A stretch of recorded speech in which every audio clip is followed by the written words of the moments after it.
إِذَا فَتَحْنَا عَلَيْهِم بَابًا ذَا عَذَابٍ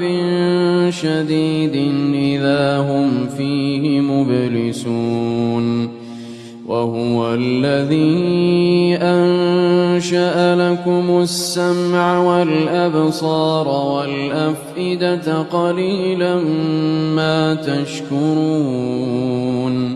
وَهُوَ الَّذِي ذَرَأَكُمْ فِي الْأَرْضِ وَإِلَيْهِ تُحْشَرُونَ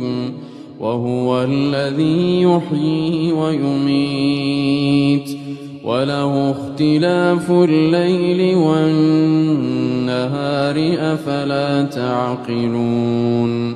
بَلْ قَالُوا مِثْلَ مَا قَالَ الْأَوَّلُونَ قَالُوا أَإِذَا مِتْنَا وَكُنَّا تُرَابًا وَعِظَامًا أَإِنَّا لَمَبْعُوثُونَ